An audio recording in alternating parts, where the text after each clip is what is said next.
Party వార్తలు వాస్తవాల్లో మనతో ఉన్నారు బీఆర్ఎస్ పార్టీ సీనియర్ నాయకులు ఓ నరసింహారెడ్డి గారు. నమస్తే అండి నరసింహారెడ్డి గారు. రైట్గా కాంగ్రెస్ ప్రభుత్వ హయాంలో ప్రాజెక్టులు అంటే అయితే నాన్సుడు లేకపోతే కూల్చుడు ఇదే అంటే నాడు ఎస్ఎల్బీసీ 2005లో స్టార్ట్ అయింది. 2005లో స్టార్ట్ అయినటువంటి ఆ ప్రాజెక్టు అప్పుడే కాంగ్రెస్ ప్రభుత్వ హయాంలోనే కంప్లీట్ కావాలి. కానీ బీఆర్ఎస్ ప్రభుత్వం వచ్చిన తర్వాత ఒక 12 కిలోమీటర్ల టెన్నల్ పనులు చేసింది. మళ్ళీ వాళ్ళ కాంగ్రెస్ ప్రభుత్వం వచ్చిన తర్వాత ఏమాత్రం మెజర్మెంట్స్ సేఫ్టీ మెజర్మెంట్స్ తీసుకోకపోవడం వల్ల వాళ్ళ 8 మంది కార్మికులు ప్రాణాలు కోల్పోయినటువంటి పరిస్థితి. సో నిన్న విమర్శలు తట్టుకోలేక ఫైనల్గా 8 రోజుల తర్వాత సీఎం అక్కడికి వెళ్ళారు. మళ్ళీ సేమ్ రిపీటెడ్గా గత బీఆర్ఎస్ ప్రభుత్వం పైనే నెపాన్ని నెట్టేస్తూ విమర్శలు చేస్తున్నారు సీఎం. నరసింహారెడ్డి గారు, కాంగ్రెస్ ప్రభుత్వం అంటే ఎట్లా నాన్సుడు ఎట్లా కూల్చుడు, ఎందుకు కంప్లీట్ చేసేటువంటి ప్రణాళిక ప్రభుత్వం కాంగ్రెస్ ప్రభుత్వం వేసుకోదు? వాస్తవానికి కృష్ణానది అనేది తెలంగాణ ప్రాంతంలో 68% పరివాహక ప్రాంతం ఉన్నది. కృష్ణానది అక్కడి నుంచి తెలంగాణ ప్రాంతం నుంచి పరివాహక ప్రాంతం 68% ఉంది. 68% ఉన్న తెలంగాణకు 68% నీళ్లు రావాలి. ఇది అంతర్జాతీయ నీటి సూత్రాల ప్రకారం పరివాహక ప్రాంతం ఎంత ఉంటుందో ఆ నీటి వాటాలు ఆ బేసిన్లో ఫస్ట్ అది వాళ్ళు ఉపయోగించుకోవాలి. కృష్ణాలో మనకు 68%, అంటే మనకు 811 ఉన్నప్పుడు 68%, దాదాపు 570 టీఎంసీలు రావాలి మనకు. ఈ కాంగ్రెస్ పరిపాలన మొత్తంలో కూడా అంటే ఇప్పుడు మొత్తం 56 నుంచి కల్పటం దగ్గర నుంచి చేసిన మోసం దగ్గర నుంచి 2014 రాష్ట్రం ఏర్పడి కేసీఆర్ గారు ముఖ్యమంత్రి అయ్యేంత వరకు మనం లెక్కేస్తే మీరే పరిపాలించారు. కాంగ్రెస్ పరిపాలించింది, లేకపోతే టీడీపీ పరిపాలించినారు. 14 వరకు అయితే మీరే ఉన్నారు కదా. మొత్తం కృష్ణానది మొత్తం కూడా నీటి పంపకాల గురించి ఆందోళన జరుగుతుంది, మాకు ఇస్తలేరని కొట్లాడితే తెలంగాణ వాళ్ళు కొట్లాడి ఉద్యమాలు చేస్తే ఎస్ఎల్బీసీ మొదలుపెట్టిరాడ. ఇప్పుడు మహబూబ్నగర్ జిల్లాకు కృష్ణానది జస్ట్ 90 కిలోమీటర్ల దూరంలో ఉంటుంది. రాజేష్ గారు, మహబూబ్నగర్ ఎందుకు ఎండిపోతుంది? మహబూబ్నగర్కి ఎందుకు నీళ్ళు రావట్లేవు? కృష్ణానది నీళ్ళు, ఇదే కృష్ణానది నీళ్లు పోయి అంద్రినీవా సుజల జవంతి అని చెప్పేసి అక్కడి నుంచి గాలేరు నగరికి పోయిన నీళ్లను ఇదే కాంగ్రెస్ మంత్రులు కదా, డీకే అరుణ గారు ఆ రోజు మంత్రి పోయి మంగళహారతులు పట్టింది మీరే కదా. కాంగ్రెస్ ప్రభుత్వం బేసిన్ దాటి అంతర్జాతీయ నీటి సూత్రాల ప్రకారం ఒక బేసిన్లో ప్రవహిస్తున్నది. ఆ బేసిన్ అవసరాలు తీర్చిన తర్వాత మాత్రమే ఇతర బేసిన్లకు తరలించాలి. పెన్నా నది బేస్కు మీరు తీసుకుపోయారు ఇక్కడి నుంచి నీళ్ళను, ఎక్కడికి గాలేరు నగర్ అంద్రినీవా అంటే ఇక్కడిది కాదు, అది చిత్తూరు వరకు తీసుకుపోతున్నారు మీరు, కర్నూలు నుంచి తరలించి. ఇట్లా అన్యాయం చేస్తుంటే జరిగిందంటే ఈ లేనిపోయిన ఒక ప్రాజెక్టు ఒక డొక్కు ప్లానింగ్ చేసి 2005 అంతకుముందు నుంచి ప్రారంభం చేసి 2005లో 2004లో మొదలుపెట్టినారు. ఒక టన్నల్ బోరింగ్ మిషన్ ఇట్నుంచి ఒక టన్నల్ బోరింగ్ మిషన్ పెట్టి అట్నుంచి ఇట్నుంచి చేసి అభయారణ్యం అది పులులు నివసిస్తుందని చెప్పి ఎలాంటిది లేకుండా అలా దోలేరు. ఆ మిషన్ అలా ఎక్కించింది. 43.8 కిలోమీటర్లు, దాదాపు 44 కిలోమీటర్ల టన్నల్ అది. మరి 2005లో 2004లో ప్రారంభించి అయ్యా కాంగ్రెస్ నాయకులారా మాట్లాడడానికి కొంచెమన్నా సిగ్గు ఉండాలి. ఏమనుకుంటారు ప్రజలనే సోయి లేకుండా ఇంగితం లేకుండా ముఖ్యమంత్రి లాంటోడు రేవంత్ రెడ్డి లాంటోడు మాట్లాడితే, ఉత్తమ్ కుమార్ రెడ్డి లాంటోడు అసలు చదువుతరాయిలు చదవరాయి ఏం చేసినాము మేము అనేది ఫస్ట్ మీరు అనుకోవాలి కదా. అనుకొని కాంగ్రెస్ కేసీఆర్ మీద విమర్శిస్తే బీఆర్ఎస్ మీద విమర్శించాలి. మరి మీరు 20 సంవత్సరాల నుంచి ఎన్ని కిలోమీటర్ తవ్వినండి? సంవత్సరానికి 1 కిలోమీటర్ కూడా తవ్వలే కదా మీరు. ఎక్కడ తవ్విరు మీరు? ఎందుకు నల్గొండ జిల్లా ఎండిపోవాల్సి వస్తుంది? గ్రావిటీతో నీళ్ళు వచ్చి 3.5-4 లక్షల ఎకరాలు బారే ఎస్ఎల్బీసీ టన్నల్ని నిర్లక్ష్యం చేసింది ఎవరు?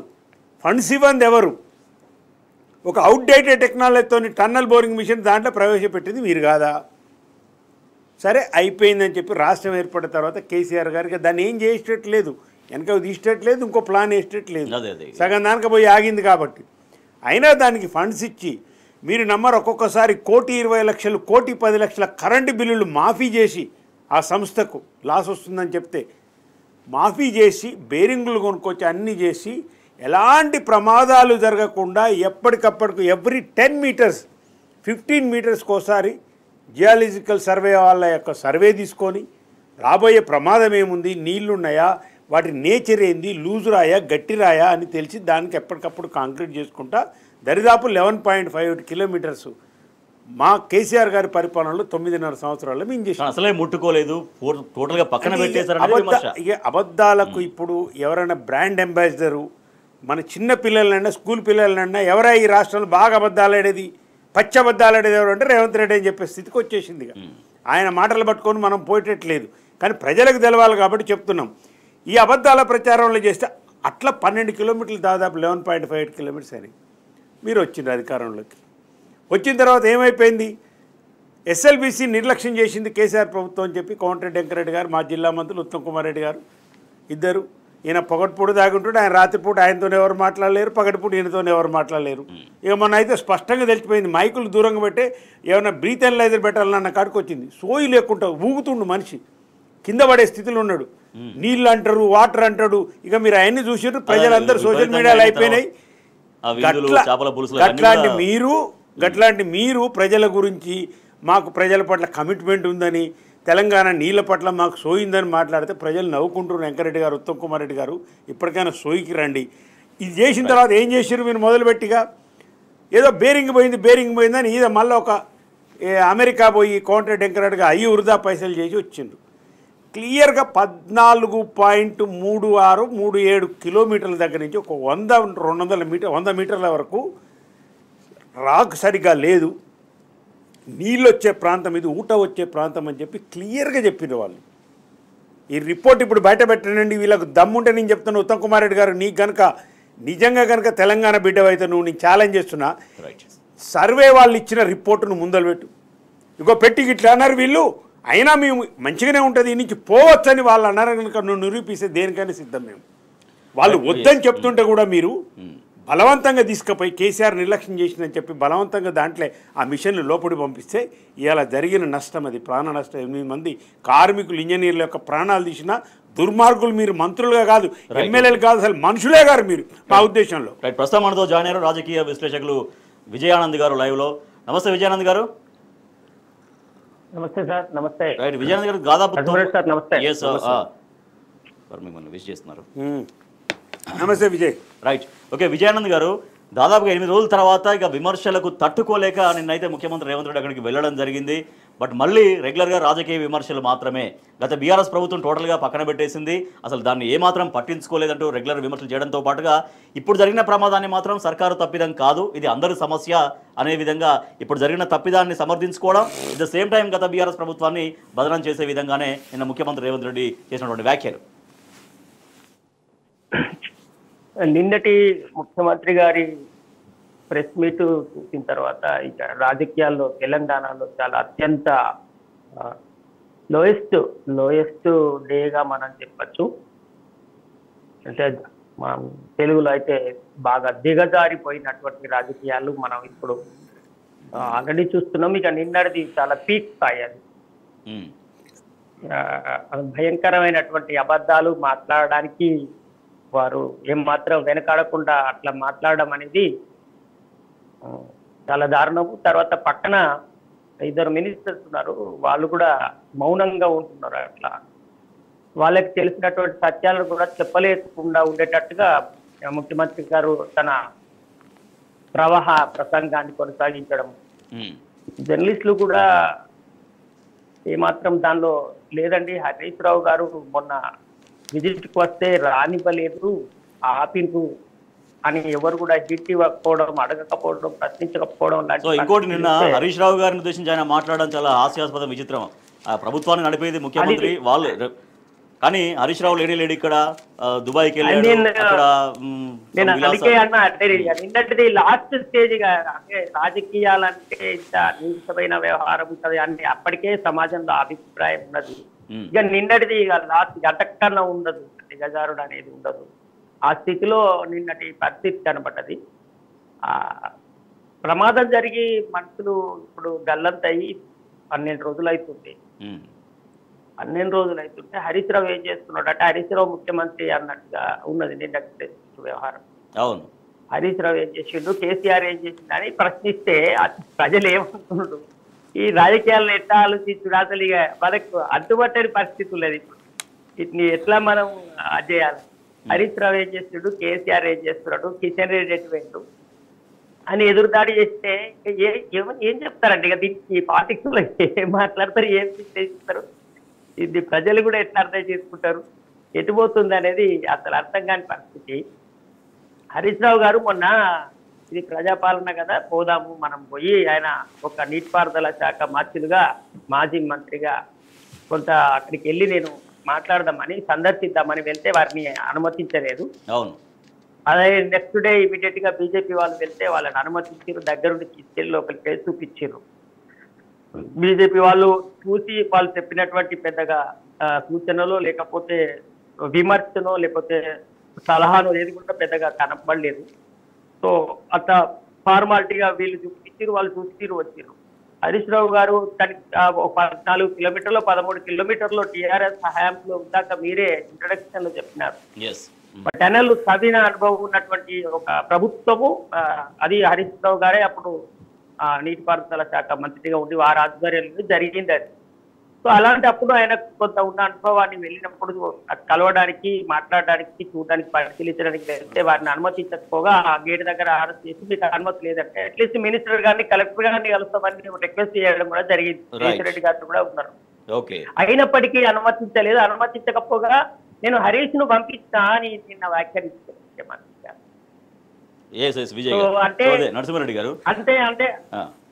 అంటే అంత దారుణంగా వాళ్ళు అబద్ధాలు చెప్పడానికి ఇంతకు నర్సరెడ్డి సార్ చెప్పినట్టుగా చాలా లోయెస్ట్ గా అబద్ధాలు ఎంతైనా మాట్లాడడానికి సిద్ధపడడం అనేది ఇక అది చాలా ప్రభుత్వానికి లేదా ముఖ్యమంత్రి స్థాయికి తగినది కాదు. అది అట్లా డైరెక్ట్ గా వాళ్ళు చెప్పారు. తర్వాత ఇంకొక చిన్న మాట చెప్తే కన్క్లూజ్ చేస్తారు.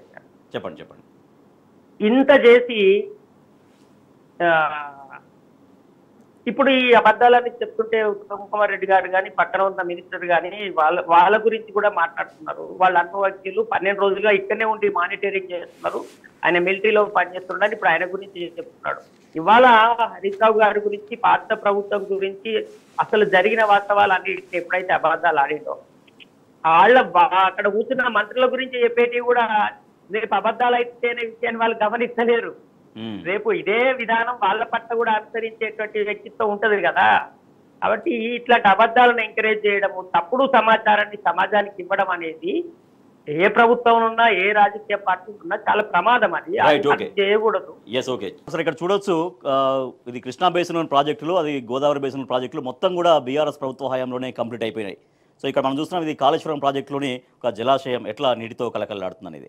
సో ఇది బీఆర్ఎస్ ప్రభుత్వ హయాంలో ప్రాజెక్టులు నిర్మించినటువంటి తీరు, ఆ వినియోగంలోకి తెచ్చిన తీరు అయితే కాంగ్రెస్ ప్రభుత్వ హయాంలో మొత్తం నాన్సుడు కూల్చుడు. నరసింహారెడ్డి గారు, ఉన్న సుంకిశాల రిటైనింగ్ వాల్ కూలిన ఘటన దగ్గర నుంచి ఎస్ఎల్బీసీ ప్రమాదం వరకు సో కాంగ్రెస్ ప్రభుత్వ హయాంలో జరిగిన ప్రమాదాలు, ఆ వైఫల్యాలు ఎట్లా చర్చించుకోవచ్చు? 2014 నుంచి 2023 వరకు 9.5 సంవత్సరాల్లో కేసీఆర్ గారు వచ్చిన తర్వాత వ్యవసాయాన్ని ప్రాథమికంగా తీసుకొని, ప్రాధాన్యతా క్రమంలో మొదటి క్రమంలో తీసుకొని ఫార్మర్ సెంట్రిక్ గవర్నమెంట్ జరగాలంటే ఇక్కడ నీటి వసతులు, ముఖ్యంగా ఇక్కడ జరిగే నీటి దోపిడీ నరికట్టాలంటే ఉన్న నీళ్ళన్నింటినీ గోదావరిలో కానీ కృష్ణాలో కానీ ఎలకేటెడ్ వాటిని వాడుకోవాలి. అప్పటి వరకు సమైక్య ఆంధ్రాలో మొత్తం కూడా పెండింగ్ పెట్టినని చెప్పి మీరు చూపెట్టిన లిస్టు మొత్తం కూడా అయ్యా రేవంత్ రెడ్డి గారు చూడు, నీ మహబూబ్నగర్ జిల్లాలోనే ఉన్నాయి. నీకు చూస్తే నెట్టెంపాడు కానీ, కలవకుర్తి కానీ, తుమ్మేల లిఫ్ట్ కానీ ఇవన్నీ కూడా మొత్తం ఇప్పుడు ఆడ చూపించినాయి మొత్తం కృష్ణానదిలో మహబూబ్నగర్ మీద కట్టినాయి. ఒక్క జూరాలు వదిలిపెడితే కోయిల్ సాగర్ కానీ, రాజీవ్ భీమా కానీ, నెట్టెంపాడు కానీ, కలవకుర్తి కానీ, తుమ్మేళ్ళ కానీ ఇవన్నీ కూడా మహబూబ్నగర్లో మొత్తం కూడా డిస్ట్రిబ్యూటర్లు తవ్వాల్సింది. మొత్తం రెడీగా ఉంది నాయన. డిస్ట్రిబ్యూటర్లు తవ్వితే కాలువలంగా జనానికి నీళ్ళు పోతాయి రైతులకు. గోదావరి బేసిన్లో కంప్లీట్ చేసినాయి, బీఆర్ఎస్ హయాంలో కంప్లీట్ చేసినాయి. వరద కాలువకు సంబంధించి కరీంనగర్కి సంబంధించి కానీ ఎస్ఆర్ఎస్పి స్టేజ్ 2 మీరు వదిలిపెట్టింది. వరంగల్ ఇవ్వాలి, అదే మా సూర్యాపేటకు, తుంగతుర్తికి, కోదాడ వరకు పోతున్న నీళ్ళు అదే. తర్వాత మిడ్ మానేరుకి సంబంధించి మీరు చేసిన ఇంతవరకు కంప్లీట్ చేయాలి. వచ్చినాకనే బీఆర్ఎస్ ప్రభుత్వం వచ్చి కేసీఆర్ గారు కంప్లీట్. ఎల్లంపల్లి కూడా ఇంత గొప్పలు చెప్పుకుంటున్న ఎల్లంపల్లి మేము చేసినామని చెప్పుకో ఎల్లంపల్లి కూడా మీరు కంప్లీట్ చేయలేదు. అయిన తర్వాత కాళేశ్వరం ప్రాజెక్టు అద్భుతం, మానవ అద్భుతాన్ని కొత్తగా కట్టి దాన్ని చేసింది ఇది. ఖమ్మం జిల్లాలో గోదావరి బేస్ మీద భక్తరామదాసు సీతారామ ఇంతవరకు మీరు మొదలు పెట్టడానికి, దాని టెండర్ పిలవడానికి కూడా మీకు అసలు టెక్నికల్గా టీం లేదు. ఇంత ఒకసారి పిలిచి క్యాన్సిల్ చేసిండ్రు. ఇది బీఆర్ఎస్ హయాంలో 9.5 సంవత్సరాలు కేసీఆర్ గారి పరిపాలనలో జరిగిన నీటి ప్రాజెక్టుల యొక్క అభివృద్ధి, కట్టిన ప్రాజెక్టులు ఎకరైతో సహా మేము ఇస్తున్నాం. నీకు దమ్ము ధైర్యం ఉంటే ఉత్తమ్ కుమార్ రెడ్డిని ఛాలెంజ్ చేస్తున్నా, నువ్వు ప్రకటించు 15 ఏళ్ల కాలంలో మీరు ఎక్కడైనా తట్టెడి మಣ್ಣి ఎత్తిపోసినా, ఏ ప్రాజెక్టులు వేసినో చెప్పు. మీరు వచ్చిన కాంచి అన్ని కూల్చూడు తప్పితే ఏమి లేదు. ఇప్పుడు సుంకిశాల కూలిపోయింది. నాగార్జున సాగర్నికి మంచినీటికి వస్తున్న సుంకిశాల కూలిపోయింది. దరిదాపు 100 నుంచి 200 కోట్ల నష్టమైంది. ఏ కాంట్రాక్టర్ అయితే కట్టినరో ఎవరినైతే మీరు బ్లాక్ లిస్టులో పెట్టాలని చెప్పినో మెగా కృష్ణారెడ్డిని డిమాండ్ చేసిండ్రో మీ జల వనరుల జల మండలి ఆయనను బ్లాక్ లిస్టులో పెట్టండి మెగా కృష్ణారెడ్డిని అని చెప్పి రికమెండ్ చేస్తే కూడా ఇంతవరకు మీరు వచ్చిన కానించి సంవత్సర కాలం నుంచి ఆయనను ఇంతవరకు ఆ కాంట్రాక్ట్ని బ్లాక్ లిస్టులో పెట్టలే. సుంకిశాల కూలటానికి కారణమైన కాంట్రాక్టర్ని ఎందుకు పెడతలేరో కారణం చెప్పండి. బీజేపీ వాళ్ళు ఎందుకు మాట్లాడతలేరు ఈ విషయంలో అనేది బీజేపీ వాళ్ళని కూడా మేము ప్రశ్నిస్తున్నాం. రెండవది, ఖమ్మంలో ఒక ప్రాజెక్ట్ కొట్టుకొని పోయింది, అది అందరికి తెలిసింది, పేపర్లో వచ్చింది. మూడవది, ఒట్టెం మొత్తం కూడా మునిగిపోయింది. అది మన దీంట్లో పాలమూరు రంగారెడ్డిలో భాగంగా ఒట్టెంగా నిర్మించిన మొత్తం కూడా మునిగిపోయింది. ఇవాళ మీ నిర్లక్ష్యానికి పరాకాష్ట ఇవ్వాల శ్రీశైలం టన్నల్ యొక్క ఎస్ఎల్బిసి టన్నల్ యొక్క పరాకాష్ట 8 మంది ప్రాణాలు. దీంట్లో రాజేష్ గారు ఘటనలు జరగటం దురదృష్టకరం, ఘటనలు జరిగింది దురదృష్టకరం. మీ నిర్లక్ష్యం వల్ల కూడా ఘటన జరిగింది. కానీ ఘటన జరిగిన తర్వాత మీరు వ్యవహరించిన తీరు పూర్తిగా మీ బాధ్యతారాహిత్యానికి, మీ యొక్క నిర్లక్ష్యానికి, ప్రభుత్వ నిర్లక్ష్యం, ముఖ్యంగా ముఖ్యమంత్రి రేవంత్ రెడ్డి అనే వ్యక్తి యొక్క నిర్లక్ష్యం మనకు కనిపిస్తుంది. ఆడ జరిగింది వెంటనే పోయి నువ్వు పోవాలి కదా అక్కడ ముఖ్యమంత్రి గారు, పోలే. ఎక్కడికి పోయినాను? ఎన్నికల ప్రచారానికి పోయినావు. అంటే ఎన్నికలు, ఓట్లు, అధికారం, ఇదే మీ పరమావధి. అట్లాంటితే దానికి రివర్స్గా విమర్శ ఏం చేస్తున్నారు? హరీష్ రావు ఇక్కడ ఉన్నారా, హరీష్ రావు దుబాయ్ పోలేదంటూ ఒక విచిత్రమైనటువంటి వాదన స్వయంగా ముఖ్యమంత్రి. ఆయన మాటలు ఎవడు పట్టించుకుంటున్నాడు? ఇప్పుడు ఒక స్టేజ్ వచ్చింది, ఏమొచ్చిందంటే తెలంగాణ ప్రజల్లో రేవంత్ రెడ్డి ఏమనుకుంటున్నాడంటే బూతులు తిట్టి నేను ఓవర్కమ్ చేయగలుగుతా అనుకుంటున్నాడు. తెలంగాణ ప్రజలు కూడా చాలా తెలియకళ్ళు కాబట్టి ఏం చేస్తున్నారంటే వీడు బూతులు తిడుతుండు కదా, ఆ బూతులు మాకు రావా అని చెప్పి ఇక ఒక్క ముఖ్యమంత్రిని ఈ స్థాయిలో బూతులు తిట్టడం, బండ బూతులు తిట్టడం మన జీవితంలో నేనైతే చూడలే ఎవరిని కూడా. ఒక్క ముఖ్యమంత్రిని పట్టుకొని మీరు ఏ వాట్సాప్ చూసినా ఓపెన్ చేస్తే ఒక్కొక్కళ్ళు ఒకళ్ళని మించిన ఒకళ్ళు తిడుతున్నారు. అసలు ఆ ముఖ్యమంత్రి సోయిందా, ఎందుకు తిట్లు పడుతున్నాడు, ఏం లేదు, కొంచెమన్నా సరి చేసుకోమన్నా. నిన్న కూడా మళ్ళీ డొక్క చీల్చి డోలు కడతా అంటాడు ఒక దగ్గర. ఇప్పుడు ఇవన్నీ చూస్తే ఈ 15 నెలల పాలనలో తెలంగాణ ప్రజలు ఏ స్థితిలో ఉండరంటే రేవంత్ రెడ్డి చెప్పిన మాట్లాడిన అసభ్యకరమైన పదజాలం ఏదైతుందో, లాగుల్లో తొండలు ఇడుస్తా అని చెప్పి డొక్క చీల్చి డోలు కడతా, పేగులు తీసి మెడలు వేసుకుంటా అన్నాడు కదా, తొక్కి కసరు తీస్తా అన్నాడు కదా. ఈ 5 కార్యక్రమాలు చేయడానికి ప్రజలు రెడీగా ఉండరు. నువ్వు నీ కొడంగల్ నియోజకవర్గానికి ఒక్క ఊరికి పోయి రైతు రుణమాఫీ మొత్తం మాఫీ అయిందని ఒక్క విలేజ్లో చూపెట్టడానికి కేటీఆర్ గారు ఛాలెంజ్ ఇచ్చాడు. చలో ఇప్పుడు నువ్వు కొడంగల్ నీ సొంత నియోజకవర్గంలో పోయి నువ్వు చూపించు. ఒక్క విలేజ్లో ఎక్కడైనా కానీ రైతు బంధు మొత్తం వచ్చింది, రైతు భరోసా మొత్తం వచ్చింది కంప్లీట్గా. ఒక్క విలేజ్లో 120-130 గ్రామాలు ఉంటాయి నియోజకవర్గంలో. ఒక్క ఊరిలో నువ్వు ఎక్కడైనా కానీ మీ 6 గ్యారంటీలలో ఎక్కడైనా 100 రోజులు అమలు చేస్తాను. ఏదైనా 18 సంవత్సరాల నుండి ఒక మహిళను పోయి అడుగుదాం, ఎవరికైనా 2500 వచ్చినాయి అమ్మాయి 15 నెలల నుంచి రాలే. పోనీ వృద్ధులు పెన్షన్ మీద బతికే వృద్ధులే ఇంత అమానవీయమైన చర్య ఇది. 2000 నుంచి 4000 చేస్తున్నట్టువి ఎందుకు చేయలేదు? 4000 ఏమైనా కారణం ఉందా? ఇక మూసి నేను అది చేస్తా 1,50,000 కోట్లు చేస్తా అంటే ఈయన ముసలోళ్లకు ఈ 4000 ఇస్తే డబ్బులు రావు కదా, వాళ్ళు ఏం కమిషన్ ఇయ్యరు, లంచాలు ఇయ్యరు. ఇప్పుడు ఆ 1,50,000 కోట్లు 1,30,000 వాళ్ళ కోట్లు చేసి మళ్ళీ 20,000 కోట్లు రాహుల్ గాంధీ పంపాలి, సోనియా గాంధీ పంపాలి. ఎవరిని డబ్బులు వాడు దోసుకోవడం తప్పితే మంత్రులకు స్పష్టంగా మనకు కనిపిస్తుంది. Right, okay. విజయానంద్ గారు క్లియర్గా చూస్తున్నాం, ఇది గోదావరి బేసిన్లో ఎట్లా బీఆర్ఎస్ ప్రభుత్వ హయాంలో కంప్లీట్ చేయబడ్డాయి అనేది. ఇప్పుడు 1991లో స్టార్ట్ అయింది, 2002లో స్టార్ట్ అయినాయి, 2005లో స్టార్ట్ అయిన ప్రాజెక్టులన్నీ కూడా పూర్తి వినియోగంలోకి తీసుకొచ్చారు బీఆర్ఎస్ ప్రభుత్వ హయాంలో గోదావరి బేసిన్లో. At the same time Krishna కూడా అదే.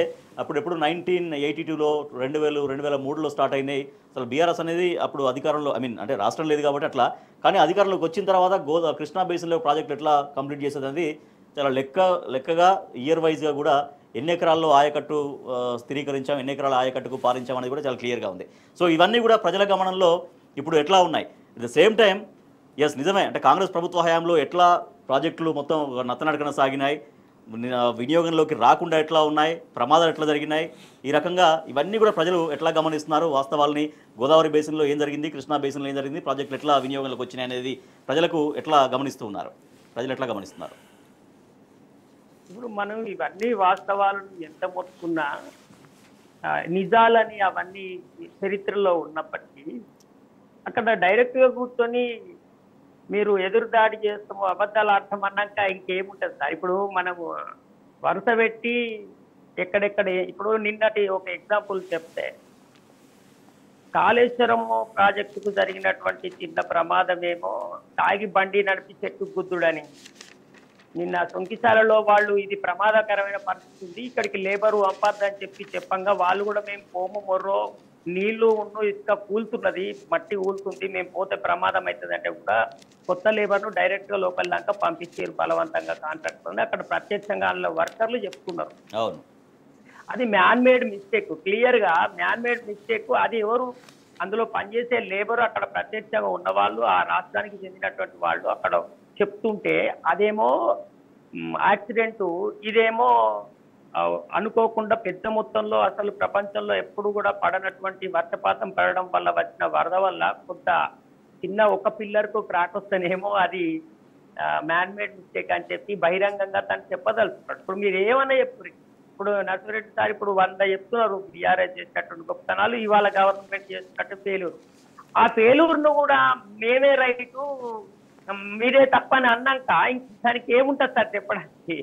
అరే కరెక్టే, ఈ ఫెయిల్యూర్ మీరు అంటున్నారు, మేము సవరించుకుంటామని కూడా ఉంటుంది. జనరల్ గా ఎవరైనా రాజకీయాలు పార్టీలు ప్రభుత్వాలు ఏం చేయాలంటే ఎవరైనా ప్రతిపక్షంలో ఆ ప్రభుత్వంలో ఇట్లా జరిగింది, ప్రభుత్వం ఇట్లా చేయండి అంటే దాన్ని రిసీవ్ చేసుకుంటేనేమో అది చెప్పడానికో విశ్లేషించడానికో బాగుంటుంది. బరాబరి బాధ్యత చేస్తామని అవసరమైతే ఇంకా 4 బూతులు తిట్టి అవతల వాళ్ళని చింతపడడానికి సిద్ధపడే ఒకలాంటి ఒక స్ట్రాటజీ తీసుకున్న తర్వాత మనము ఎన్ని ఉదాహరణలు చెప్పినా కానీ అక్కడ ఏం లాభం అనేది నా ఆలోచన. కాబట్టి ఈ ప్రభుత్వం ఏం చేస్తుందంటే మేము బాగా ఇట్లనే చేస్తాము, వాళ్ళకు ఒక ఎజెండా ఉంటుంది, దాని చుట్టూ చేస్తాం. ఇంకొకటి ఏంటంటే సార్ ఒక మంచి టాపిక్ తీసుకొచ్చారు, బీజేపీ వాళ్ళు ఎందుకు మాట్లాడతలేరు అని. అయితే నేను విశ్లేషించిన వరకు ఈ మధ్యకాలంలో భారతదేశంలో ప్రభుత్వాలను మార్చడము, ఒక రాజకీయ పార్టీ నుంచి ఇంకొక రాజకీయ పార్టీలోకి సభ్యులను తీసుకొని ప్రభుత్వాన్ని మార్చేటువంటి పద్ధతి ఒకటి ఇప్పటి వరకు ఉన్నది రాజకీయాలలో. అవి తప్పుడు రాజకీయాలు అయినప్పటికీ కూడా కేంద్ర ప్రభుత్వాలు ఉన్నట్టు ప్రభుత్వాలు రాష్ట్ర ప్రభుత్వాలను కూలగొట్టి చేసే పద్ధతి. అయితే అవి రకరకాల గవర్నర్ల ద్వారా ఉపయోగించుకునే పాత పద్ధతి ఎన్టీ రామారావు అప్పుడు ఉండే, ఆ తర్వాత ఇప్పుడు ఏకనాథ్ షిండే పద్ధతి ఒకటి వచ్చింది. ఇప్పుడు ఇది రేవంత్ రెడ్డి పద్ధతి అనేది ఒకటి కొత్తది ప్రవేశపెట్టినట్టుగా బీజేపీ నాకైతే కనపడుతుంది. అదే మీరు కాంగ్రెస్లే ఉండండి, మీరు బీజేపీలోకి రావచ్చు, ఇండైరెక్ట్ గా బీజేపీ పరిపాలనే అక్కడ కొనసాగేటువంటి ఒక నూతన పద్ధతిని రాజకీయాల్లో ఈ తప్పుడు రాజకీయ పద్ధతుల్లో చొప్పించినట్టుగా కనబడుతుంది. రాష్ట్రంలో మనకు రేవంత్ రెడ్డి కనబడ్డప్పటికీ కూడా పరోక్షంగా ఖచ్చితంగా ఇక్కడ బీజేపీ బ్లెస్సింగ్ తోటే ప్రభుత్వం ఉన్నట్టుగా మనకి క్లియర్ గా కనబడుతుంది. అనేక రకాల మీరు విశ్లేషణ చేస్తే వనపర్తి సభలో ఒక స్టేట్మెంట్ కూడా చేశారు ముఖ్యమంత్రి. ప్రధానమంత్రి నరేంద్ర మోడీ మంచోడే, తెలంగాణ రాష్ట్ర అభివృద్ధి కోసం చిత్తశుద్ధి ఉంది, కానీ కిషన్ రెడ్డి అడ్డుకుంటున్నారు అనేది మాట్లాడారు. సో అది మళ్ళీ మనం డీటెయిల్గా మనం డిస్కస్ చేద్దాం. మేడిగడ్డలో 1-2 పిల్లర్ల కుంగుబాటును సాగుగా చూపించి రైతులకు నీళ్ళు ఇవ్వట్లేరు, పంట పొలాలను ఎండబెడుతున్నారు. 48 అవర్స్లో నీళ్ళు ఇవ్వకపోతే స్వయంగా తానే ఇరిగేషన్ శాఖ మంత్రి ఛాంబర్ ముందు ధర్నా చేస్తారంటూ కేటీఆర్ హెచ్చరిక చేశారు. సో ఇట్లా పంటలన్నీ ఎండిపోతున్నాయి. చాలామంది రైతులు ఆ పంట పొలాల్ని పశువులకు మేతగా వేస్తున్నారు, చాలా చోట్ల నిప్పు పెట్టుకున్న పరిస్థితి. మొన్న సూర్యాపేట ఎమ్మెల్యే మాజీ మంత్రి జగదీష్ రెడ్డి కూడా పంట పొలాల్ని చూసి ఆయన కన్నీటి పర్యవంతయ్యారు. దండం పెడతా నీళ్ళు ఇవ్వండి అంటూ ఆయన ఆవేదన వ్యక్తం చేసినటువంటి పరిస్థితి.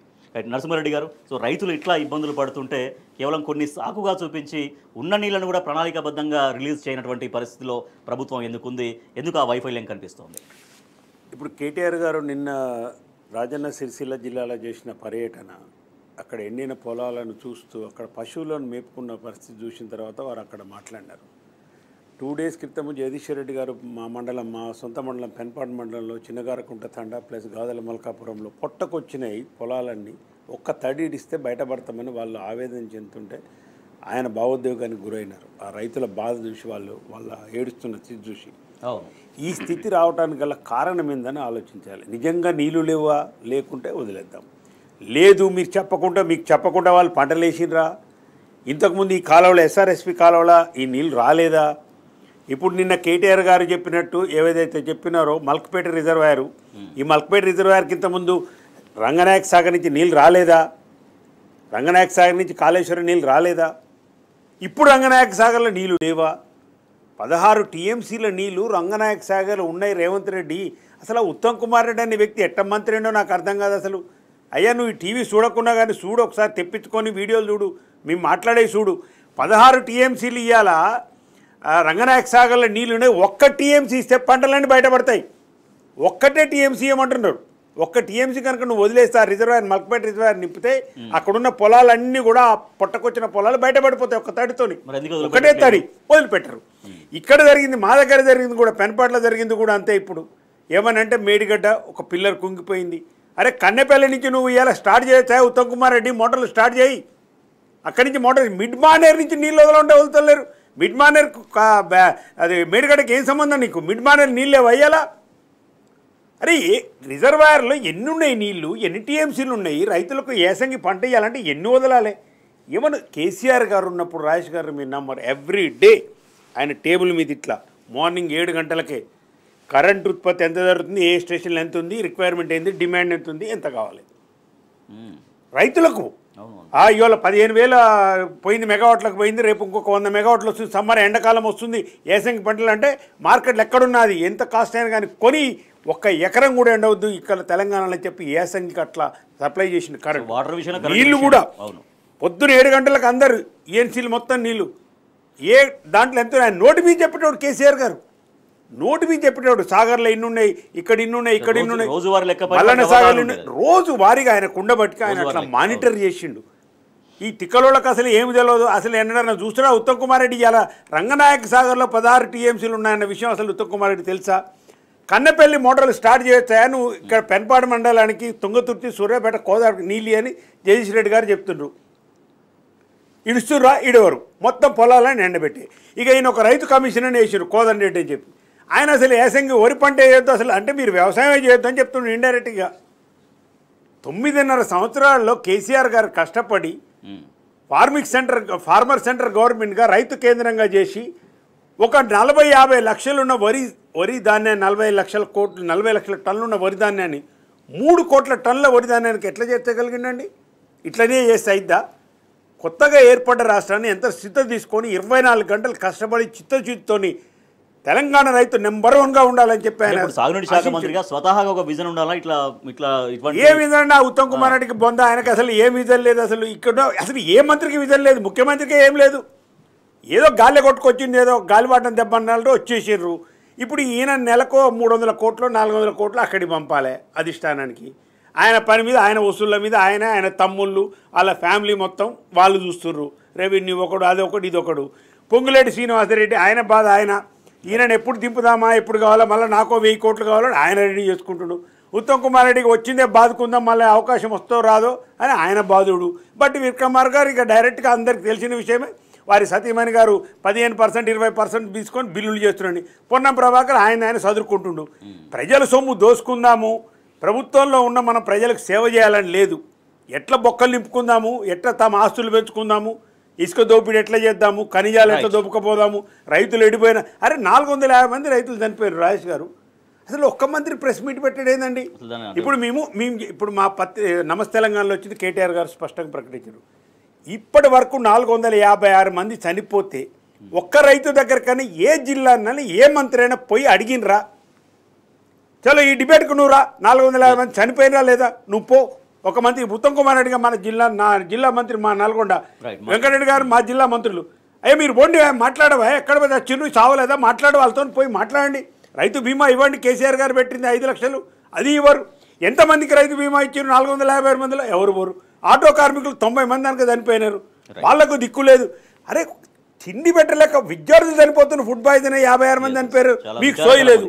ఇక నీ పరిపాలనకి ఇట్లా వచ్చింది రేవంత్ రెడ్డి. విజయానంద్ గారు, రైతులు చాలా మంది దాదాపు 450 మంది దాకా ఆత్మహత్యల బాట పట్టారంటే చాలా విషాదమైన పరిస్థితులు. అదొకటి, చాలా చోట్ల పంటలు తగలబెట్టుకుంటున్నారు, పంటల్ని పశువులకు మేతగా వేస్తున్నారు.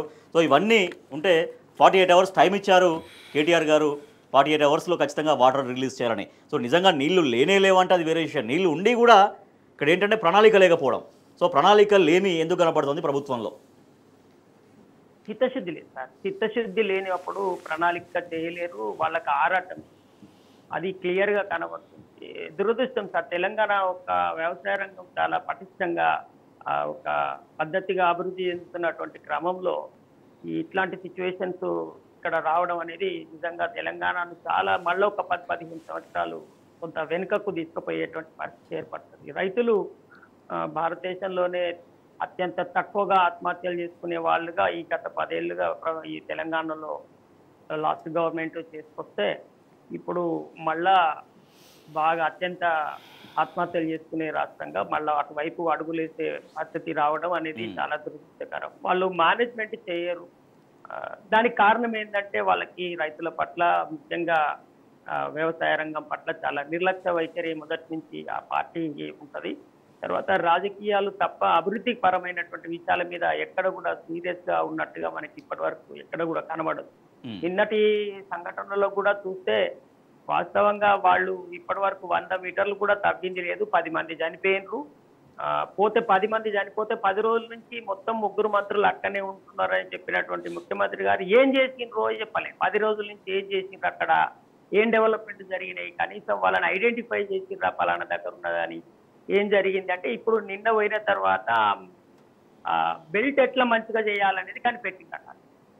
సో అంత ఘోరంగా, అంత నిర్లక్ష్యంగా, అంత దారుణంగా ఉంటే ఇక నిన్న మొన్న జగదీష్ రెడ్డి గారు ఆయన జనరల్ గా రాజకీయ నాయకులు ఈ మధ్య మాకు ఎన్నికల్లో చివరి 2 రోజుల ముందట ఏడ్చి యాక్షన్లు చేసి ఓట్లు అడుగుతారు. కానీ మన అదృష్టం ఏంటంటే ఇంకా జగదీష్ రెడ్డి లాంటి వాళ్ళు కొంతమంది మంచి రాజకీయ నాయకులు ఉన్నారు. ప్రజల కష్టాలు చూసి కన్నీళ్లు పెట్టిండు ఆయన, ఎమోషనల్ అయ్యాడు. అట్లాంటి ఒక గొప్ప నాయకుడు ఆయన అంతా బాధపడ్డాడు. కానీ ప్రభుత్వానికి ఆ బాధను చూసి రైతులు ఏడుస్తుంటే, లేకపోతే ఇండ్లు కూలిపోతున్న వాళ్ళు కడుపు కొట్టుకుంటూ ఏడుస్తుంటే చూసి కొద్దిగా కరిగిపోయే ప్రభుత్వము ఆ నాయకులు ఇక్కడ లేరండి. అది నేను చెప్పదలుచుకుంది ఏంటంటే కేటీఆర్ గారు చెప్పిన స్టేట్మెంటే కరెక్ట్. ఈ ప్రభుత్వానికి ఖచ్చితంగా కార్యాచరణ తీసుకొని ప్రభుత్వాన్ని ఎక్కడికక్కడ గల్లబట్టి నిలదీస్తే తప్ప, మొన్న హరీష్ రావు గారు వెళ్ళి ఆ గేట్లను కాడ బద్దలు కొట్టి పోతం లోపలికి అంటే గానీ ముఖ్యమంత్రి పోలేకపోయారు. అట్లాగే కేటీఆర్ గారు రేపు పొద్దుగాల పోయి మేము నీళ్లు ఇప్పుతాం అంటే తప్ప నీళ్లు రావు. ఖచ్చితంగా ఇవాళ రైతాంగానికి తప్పకుండా ప్రధాన ప్రతిపక్షమైన టీఆర్ఎస్ దిక్కు. టీఆర్ఎస్ వాళ్ళు కూడా ఇంకా సంవత్సరం అయింది కదా, సంవత్సరంన్నర అయింది కదా అని ఆలోచిస్తూ సో చాలా చోట్ల ప్రజాప్రతినిధులు ఎమ్మెల్యేని, కాంగ్రెస్ ఎమ్మెల్యేని నిలదీస్తున్న పరిస్థితి అక్కడ ఆల్రెడీ ఇప్పుడు నేను స్క్రీన్ మీద ఫోటో కూడా మనం చూపిస్తున్నాను. రైతు భరోసా ఏమైందంటూ ఇనుగుర్తిలో ఎమ్మెల్యే మురళీ నాయక్ను చుట్టుముట్టి అడిగినటువంటి గ్రామస్తుల ఫోటో. ఎస్, చెప్పండి. వాళ్ళు ఏం చేయగలుగుతారు? వాళ్ళు చేతులు ఎత్తేసిండ్రు, వాళ్ళు ఏం చేయలేరు. వాళ్ళకు కూడా ఈ విషయాలు ఏం తెలియదు. టీఎంసీలు తెలియదు, క్యూసెక్కులు తెలియదు, ప్రాజెక్టులు తెలియదు, ఇవన్నీ తెలియదు. వచ్చిండ్రు ఇప్పుడు సార్ అన్నట్టు ఫ్లోలో వచ్చిండ్రు కానీ వచ్చిన తర్వాత వాళ్ళని వాళ్ళు రక్షించుకోవడం కోసం, రాజకీయంగా వాళ్ళని నిలబెట్టుకోవడం కోసం సంబంధించిన పనులు మాత్రమే చేస్తున్నారు. ప్రజలను చాలా నిర్లక్ష్యం చేస్తున్నారు. ఇది చాలా తెలంగాణ ప్రజానీకానికి చాలా ప్రమాదకరం. అది చాలా కొట్టుకొని మరి అప్పటి ముఖ్యమంత్రి గారు చెప్పినా గానీ ప్రజలు సరే రకరకాల కారణాల చేత ఒక కొత్త ప్రభుత్వానికి అవకాశం ఇద్దామన్నారు. దీన్ని వాడుకొని వీళ్ళంతా గొప్పగా చేస్తుంటే కనీసము పాత ప్రాజెక్టులు కానీ పాత పరిపాలనా పద్ధతులు కానీ కనీసం కొనసాగించి ఉన్నా కొంతవరకన్నా స్టేబుల్ గానన్నా ఉంటుండే. కానీ అవిటిని కూడా సక్రమంగా కొనసాగించలేకపోగా చాలా పథకాలను వాళ్ళు పక్కన పెట్టడం ద్వారా ముఖ్యంగా రైతులని, వ్యవసాయాన్ని చాలా నిర్లక్ష్యం చేసుకున్నటువంటి పరిస్థితి కనబడుతుంది. రైతులు చాలా ఎఫెక్ట్ అవుతారండి, చాలా ఇబ్బంది, చాలా అప్పులు చేసి ధైర్యంగా మాకు ఇదివరకు దాకా పంట వచ్చింది కట్టుకున్నాం కదా అనే ధైర్యంతో పంట వేసిన వాళ్ళు ఉన్నారు. ఇప్పుడు ఏదన్నా తేడా వచ్చి ఆ లాస్ట్ నీటి తడిగిట్ట అందకపోతే వాళ్ళు ఏమన్నా చేసుకుంటే ఎట్లా? అది చాలా సున్నితంగా ఉంటారు వాళ్ళు, అవమానాలు తట్టుకోలేరు రైతులు అనేవాళ్ళు. ఇబ్బందికరమైన పరిస్థితి ఉంటుంది. కాబట్టి ప్రభుత్వం తప్పకుండా స్పందించాలి. ప్రభుత్వం స్పందించే పరిస్థితి కనబడతలేదు కనుక నేనైతే బీఆర్ఎస్ పార్టీకి సూచించేది అంటే తప్పకుండా బీఆర్ఎస్ పార్టీ తప్పకుండా ఫీల్డ్లో దిగి ఉద్యమాలు చేస్తే తప్ప ఈ ప్రభుత్వం స్పందించదు అనేది నా అభిప్రాయం. రైట్, ఓకే విజయానంద్ గారు. సో అన్ని రంగాలపైన ఒక ప్రభుత్వానికి విజన్ లేకపోవడంతో అనేక ప్రతికూల ఫలితాలు, అంటే ఒకటి కూడా ఒక పాజిటివ్ ఫలితాలు అనేది ఏ రంగంలో కూడా సాధించట్లేరు. సో దాంట్లో భాగంగానే ఆర్థిక వృద్ధిలో అట్టడుగున ఉంది. ఫిబ్రవరి జీఎస్టీ వసూళ్లలో మొత్తం స్తబ్దతగా ఉంటే కేవలం 1% మాత్రమే జీఎస్టీ నమోదు చేసినటువంటి పరిస్థితి. ఇక్కడ క్లియర్గా మనం చూడొచ్చు. గత 6 నెలల్లో ఫిబ్రవరిలో జీఎస్టీ వసూళ్ల వృద్ధి రేటు ఎట్లా ఉంది అనేది మనం చూస్తే ఒక కరోనా సమయంలో కరోనా మొత్తం అనేది అప్పుడు మొత్తం ఆర్థిక సంక్షోభం ఒక మన రాష్ట్రానికి కాదు, మన దేశానికి కాదు, ప్రపంచం మొత్తం ఆర్థిక సంక్షోభంలో మిట్టాడింది. అప్పుడు మాత్రమే మైనస్లో వృద్ధి రేటు సాధించింది. మళ్ళీ ఎక్కడా కూడా మైనస్ లేదు. మళ్ళీ కరోనా నాటి కాలాన్ని కాంగ్రెస్ ప్రభుత్వం తీసుకొచ్చింది. జీఎస్టీ వృద్ధి కేవలం 1% మాత్రమే నమోదు చేసింది. రైట్, నరసింహారెడ్డి గారు, సో ఎందుకు ఇట్లా ఆర్థిక వృద్ధిలో కూడా ఒక విజన్ ఎందుకు చూపించలేకపోతుంది అనేది ప్రభుత్వం? అంటే ఓవరాల్గా ఏంటంటే ఇప్పుడు కాంగ్రెస్ ప్రభుత్వం రేవంత్ రెడ్డి సర్కార్ వచ్చిన తర్వాత చేస్తుందంటే అసలు ఆర్థిక విషయాలకు సంబంధించి మీరు ఆలోచన చేస్తే కొత్తగా ఏర్పడ్డ రాష్ట్రాన్ని మనకున్న వనరులు ఏంది మిగతా ఈ లెక్కలు ఫస్ట్ ప్రేక్షకులు చేసుకో. ఈ లెక్కలు బీఆర్ఎస్ ఇచ్చిన లెక్కలుగా, ఇది కేంద్ర ప్రభుత్వం ఇచ్చిన లెక్కలు. మొన్న కూడా మేము ప్రెస్ మీట్లలో కూడా మా నాయకులు కేటీఆర్ గారు కూడా చెప్పినారు. ఏది నిర్మలా సీతారామన్ గారు ఎవ్రీ ఇయర్ బడ్జెట్ పెట్టేటప్పుడు ప్రతి సంవత్సరం బడ్జెట్ కంటే ముందు సోషియో ఎకనామిక్ రిపోర్ట్ అని ఒకటి పెడతారు, సర్వే అని. వారు దాంట్లో పార్లమెంట్లో ప్రవేశపెట్టిన ఆర్థిక శాఖ మంత్రి గారు ప్రవేశపెట్టిన తెలంగాణ రాష్ట్రానికి సంబంధించి కూడా కొన్ని విషయాలు పత్రికలలో వచ్చినాయి. ఏమొచ్చినాయి అంటే స్టేట్ ఓన్ రెవెన్యూ అని ఉంటుంది. స్టేట్ ఓన్ రెవెన్యూ అంటే ఒక రాష్ట్రము పన్నుల ద్వారా తన ఆదాయాన్ని పెంచుకునే పర్సంటేజ్ని ప్రతి రాష్ట్రానికి ఇస్తారు. దాంట్లో తెలంగాణ 2014 నుంచి 2023 వరకు మొన్నటి వరకు 88% ఉంది. అంటే మనం ప్రవేశపెట్టే బడ్జెట్లో ఈ రాష్ట్ర ఆదాయము, పన్నుల ద్వారా వచ్చే ఆదాయము, తన సొంత రీసోర్సెస్ ద్వారా సమకూర్చుకుంటున్న ఆదాయము 88% మాత్రమే. అందుకే కేంద్రం ఒక్క పైసా ఇవ్వకుండా కేసీఆర్ గారు అన్ని పనులు చేయగలిగినరు. అట్లాంటి తెలంగాణ రాష్ట్రాన్ని అలా మిగతా చాలా ఇచ్చినారు. జీడిపి 5 లక్షల కోట్లు ఉన్నది 15 లక్షల కోట్లు చేసినారు 14 నుంచి 23 వరకే. ఇప్పటి వరకు 24 కూడా. తర్వాత పర్ క్యాపిటల్ ఇన్కమ్ 1,14,000 ఉన్నది. పెద్ద పెద్ద రాష్ట్రాలు 1956లో ఏర్పడ్డ రాష్ట్రాల దగ్గర నుంచి పెద్ద రాష్ట్రాలు, మహారాష్ట్ర లాంటి రాష్ట్రాలు మనం చూసుకుంటే పర్ క్యాపిటల్ ఇన్కమ్ 1,14,000 నుంచి 3,56,000 అయింది. నెంబర్ 1గా నిలబడ్డాం పర్ క్యాపిటల్ ఇన్కంలో. విద్యుత్ వినియోగంలో, విద్యుత్ వినిమయంలో నెంబర్ 1 రాష్ట్రంగా నిలబడేది Telangana. Per capital income, GST, ఏ మెజర్ తీసుకున్నా కానీ. ఆమె నిర్మలా సీతారామన్ గారు ఇంకొక అంశం, 3 అంశాలు తెలంగాణ గురించి చెప్పినారు. ఒకటి నేను చెప్పినాను దీని గురించి, ఏది స్టేట్ ఓన్ రెవెన్యూ. రెండో అంశం వారు చెప్పింది 100% ఆవాసాలకు రక్షిత మంచినీటి నీళ్లు అందించింది తెలంగాణ ప్రభుత్వం అని చెప్పినారు. మూడో అంశము మహిళా పారిశ్రామికవేత్తల స్టార్టప్లు నెంబర్ 1 తెలంగాణ అని చెప్పినారు. కేటీఆర్ గారి ఆవిష్కరణలతో రండి, ఆవిష్కరణలతో వెళ్ళండి. ఏదైతే టీహబ్లో ఆయన స్టార్ట్ చేసినాడు కేటీఆర్ గారు, దాంట్లో ఉమెన్ టీహబ్ కూడా ఉంది. వి టీహబ్లో కూడా నెంబర్ 1 స్టార్టప్లలో తెలంగాణ ఉంది.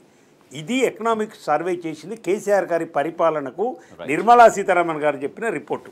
ఆర్బీఐ ఎన్నోసార్లు చెప్పింది. ఇప్పుడు ఇది కూడా చూస్తే మీరు, ఇది కూడా కేంద్ర ప్రభుత్వం వెలువడించిన విషయాలు. మరి నీ పరిపాలన, ప్రజా పరిపాలన అట్లా చేస్తాం, ఇందిరమ్మ రాజ్యం, ఆ రాజ్యం, ఈ రాజ్యం, నెహ్రూ రాజ్యం అన్నీ చెప్తీవి. మీకు ఏ ప్రణాళిక ప్రకారం మీరు పరిపాలన చేస్తారో చెప్తే మీ యొక్క వృద్ధి రేటు 1%కి ఎందుకు వచ్చింది జిఎస్టీలో? 2024 అంటే బిగినింగ్, కాంగ్రెస్ బిగినింగ్లో అప్పుడు బీఆర్ఎస్ ప్రభుత్వ హయాంలో కంటిన్యూషన్లో వచ్చింది. మీకు అసలు ఒక ప్లానింగ్ ఉందా? పన్నుల వసూలు విషయంలో మీకు ఏ ప్లానింగ్ లేదు. మీ వసూల విషయంలోనే మీకు ప్లానింగ్ ఉంది. మీ సంపద ఎట్లా పెంచుకోవాలి, అధిష్టానానికి ఎట్లా కప్పం కట్టాలి, ఇది తప్పితే అంటే ప్రణాళికాబద్ధమైన పరిపాలన లేకపోవటం ద్వారా, పాలకులు సరిగా లేకపోతే ఆర్థిక వృద్ధి ఎట్లా జరుగుద్ది అనేది, జిఎస్టీ ఎట్లా పన్నులు వసూలు అవుతాయి అనేది స్పష్టంగా కనిపిస్తుంది. అంటే అసమర్థ పాలన. నేను అసమర్థ పాలన ఇంతకుముందు కూడా నేను చెప్పినాను. ఉన్న వ్యవస్థను నలపలేనోడు అసమర్థుడు. 100% మంచిళ్ళు ఇచ్చినాం, ఇలా మంచిళ్ళు రావట్లేదు ఊర్లల్లో. 100% నీళ్లు భరించిన ఏసంగిలో మొత్తం పొలాలకు నీళ్ళు ఇచ్చినాం, ఇలా నువ్వు నీళ్ళు ఇవ్వలేకపోతున్నావు. కరెంట్ ఇచ్చిన 24 గంటలు కేసీఆర్ గారి పరిపాలనలో, ఇలా నువ్వు కరెంట్ ఇవ్వలేకపోతున్నావు. అంటే ఆల్రెడీ ఏర్పాటు చేసిన వ్యవస్థలని నడపలేని దుస్థితిలో ఇలా కాంగ్రెస్ పరిపాలన కొనసాగుతుంది. రేవంత్ రెడ్డి ప్రభుత్వం చేస్తున్న చర్యలు ప్రజలు ఇబ్బందులు పడుతున్నారు. అందుకే నీది అసమర్థ పాలన, నీకు పాలన చేత కాదు. ప్రజలు తిరగబడే టైం వచ్చింది, రోడ్ల మీదకి వస్తున్నారు. కేసీఆర్ గారి నాయకత్వంలో ఖచ్చితంగా ఈ ప్రభుత్వం మీద పోరాటం చేస్తాం. మేము ఖచ్చితంగా ప్రజల యొక్క మీరిచ్చిన హామీలను నిలబెట్టేంతవరకు, మీరు నెరవేర్చేంతవరకు రోడ్డు మీద నిలబడి మిమ్మల్ని గల్లబట్టి అడిగే బాధ్యత ప్రధాన ప్రతిపక్షంగా ప్రజలు మా మీద పెట్టారు. కాబట్టి అది ఖచ్చితంగా నెరవేరుస్తాం. రైట్. విజయానంద్ గారు, ఆర్థిక వృద్ధిలో అట్టడుగునకు వెళ్ళినటువంటి పరిస్థితి ఒక్కసారిగా, అంటే గత 2024 ఫిబ్రవరిలోనేమో 18% ఉంది. అంటే అప్పుడు కాంగ్రెస్ ఏర్పడే బిగినింగ్. సో అది ఖచ్చితంగా బీఆర్ఎస్ ప్రభుత్వ హయాంలో గత ప్రభుత్వ విధానం కాబట్టి 18% రిఫ్లెక్ట్ అయింది. ఇవాళ టోటల్గా 1 ఇయర్ కొలమానం తీసుకుంటే, కాంగ్రెస్ ప్రభుత్వ హయాంలో కొలమానం తీసుకుంటే ఫిబ్రవరికి కేవలం 1% మాత్రమే జీఎస్టీ వృద్ధి. ఇది ఎంత ఆందోళనకరం, ఎంత ప్రమాదకరం, ఎంత ప్రణాళిక లేమి?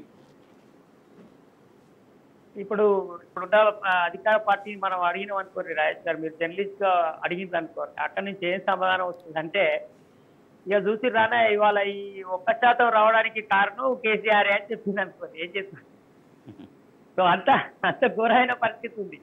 ఆయన మొత్తం అప్పులపాలు చేసిపోయాడు కాబట్టి మాకు 1% వస్తుందని వాళ్ళు నిర్మోహమాటంగా చెప్పడానికి సిద్ధంగా ఉన్నారు. అంటే 18% వచ్చింది ఎందువల్ల వచ్చిందా అంటే ఆ విషయాన్ని స్కిప్ చేస్తారు. స్కిప్ చేసి 1% రావడానికి పాత ప్రభుత్వమే కారణమని తోసేసి ఇవాళ ఏదో రాజకీయాలు కట్టుకోవడానికి ప్రయత్నం చేస్తున్నటువంటి నాన్ సీరియస్ పచ్చి అబద్ధాల వ్యవహారం నడుస్తున్నది.